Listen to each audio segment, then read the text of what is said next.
මෙතන දැන් මේ පොළොව මට්ටම් කරලා තියෙන්නේ. උඩ පේනවා දැන් මේ පාත්ති හදස් සකස් කරන්න යන්නේ.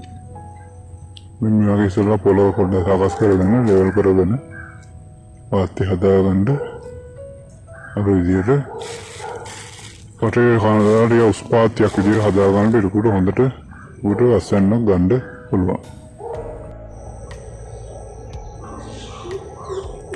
මේ විදියට පාත්ති උදැල්ලෙන් ලකුණු කරලා බෙදාගෙන මේ විදියට මේ ලකුණු කරපු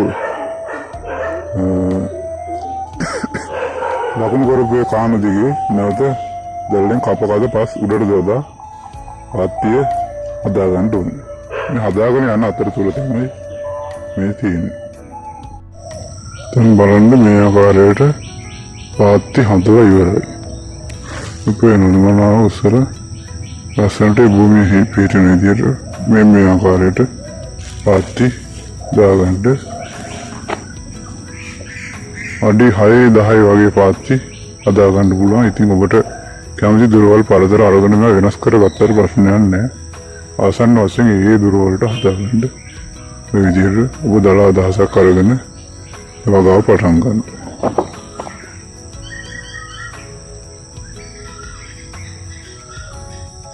මේ විදියට මනා නිමාවකින් යුතුව ඒ පාත්ති ඉවර කරන්න ඕන වැඩක පිළිවෙලක් ඒ විදියට ගොවි මහත්තය සතුටු කරගත යුතු වෙනවා. මෙන්න මේ ආකාරයට ඔබ පාත්ති දාගන්න ඕනේ. මේ විදියට පාත්ති දාගන්න. ඉස්සෙල්ලා හොඳට පස බුරුල් කරලා ඊට පස්සේ මේ විදිහට ඔබට පුළුවන් පාත්ති දාගන්න. මේ විදිහට හොඳට වතුර බහලා යන්න. පොල් වගාවක් අතරින් මේ කරන්නේ. ඉතින් අර පොල් මුල් එහෙම ටිකක් කැපෙන්න පාත්තිය දාගන්න ඕනේ. ඒක වෙනවා දැන් බාන්න මේ උස්සලා තියෙන ආකාරය. මේ ගානටවත් උස්සලා පාත්තිය දාගන්න ඕනේ. එනවා. ඒ ආකාරයට උස්සලා පාත්ති දාන්න. මේක තමයි තවත් බලමු.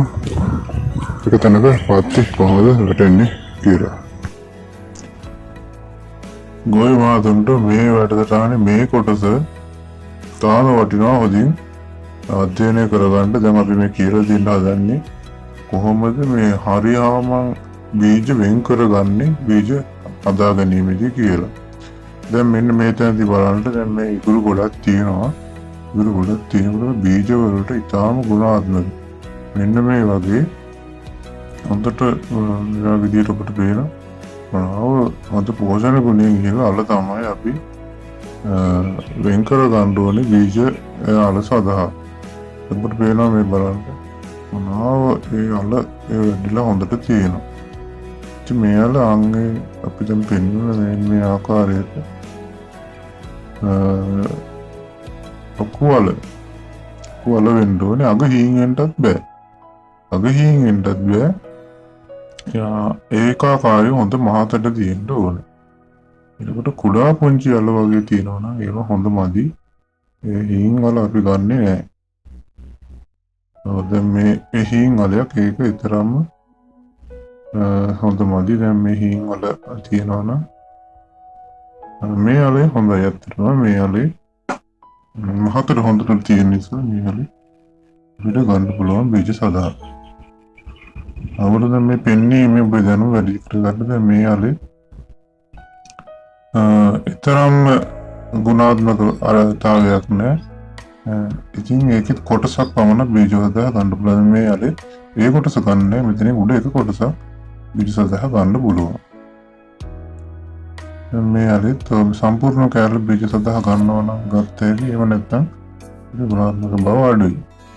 දැන් මේ ඉගුරු වලේ බීජ සඳහා සුදුසු බීජ දෙකකට විතර ප්‍රමාණවත් බීජ ගන්න පුළුවන්. මේ අලේ ඉතාම නිරෝගී අලයක් නෙමෙයි. ඒක නිසා මේක අපි භාවිතයේ ඉගුරු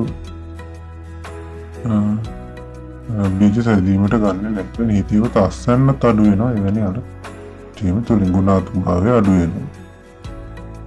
මේ අලේ ඊටම ගුණාත්මක භාවය තියෙනවා.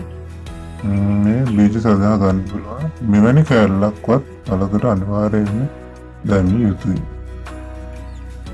මේක එතරම් ගුණාත්මක භාවයක් නෑ. ඒක නිසා එවැනි අල අපි බීජ සදා ගන්නේ නෑ. ඒ කැලලක් සමහර ඒවා ගන්න පුළුවන්කමක් තියෙනවා. ඒක නැත්තම් අපි ගන්නේ නෑ. මේ අලෙත් කොටසක් ගන්න පුළුවන්. බීජ සැදීම සඳහා. ඒක සාමාන්‍ය ලොකු කැලලක් අනිවාර්යයෙන්ම සාමාන්‍යයෙන් ගල් 4 විතර කැලලක්වත් අඩුම හිට වී යුතු වෙනවා. චූටිම කැලලක් නෙවෙයි අපි අනුමත කරන්නේ. ඒක තරමක ලොකු කැලලක් ඔබ හිටවීම කළ යුතු වෙනවා. ඉතින් අපි අර විදිහට හදාගත්ත පාත්ති වල ඒ විදිහට ඔබ අඩියක් පරතරේ තියලා අඩියක අඩියෙන් වගේ වලවල් කපලා ඒ වලට ගොම කොඳ මිටවල් දෙක තුනකුත් දාලා අනිවාර්යයෙන්ම පිටුවීම කරනවා නම් හොඳයි. එහෙම නැත්නම් හිටවලා ඔබ විදින් විදිය ගොම එක් කරන්න ඕනේ. දැන් මෙන්න මේ ආකාරයට ඔබ වීජ හිටවුවට මදි හිටවල ඉවරලා වසුනක් යොදන්න අනිවාර්යයි. මේ විදිහට පිදුරු වගේ දෙයක් තියෙනවා නම් දාලා ඊට පස්සේ ඔන්න මේ විදිහට පොල්ලත් දාන්න පුළුවන්. පොල්ලත් දානකොට මේ අතට දාන්න. ඊට පස්සේ අර එන දළු හිර වෙන්නේ නැහැ. ඊට පස්සේ මේ අතරින් දළු හිරට එනවා. ඇවිල්ලා ඔබට පුළුවන් සාර්ථක ඉගුරු වගාවක් ලබා ගන්න. ඉතින් මේ ආකාරයට මනාව ඔබේ ඒ කාරණා තුලින් දැනුම අරගෙන වැඩ කටයුතු දියුණු කරගන්න සාර්ථක විශේෂ ගොවි තැනක් කරගෙන යන්න මේ තුලින් ඔබට මනාව තුවාලක් වේ කියලා අපි හිතනවා. එහෙනම් සියලු දෙනාට ජය වේවා.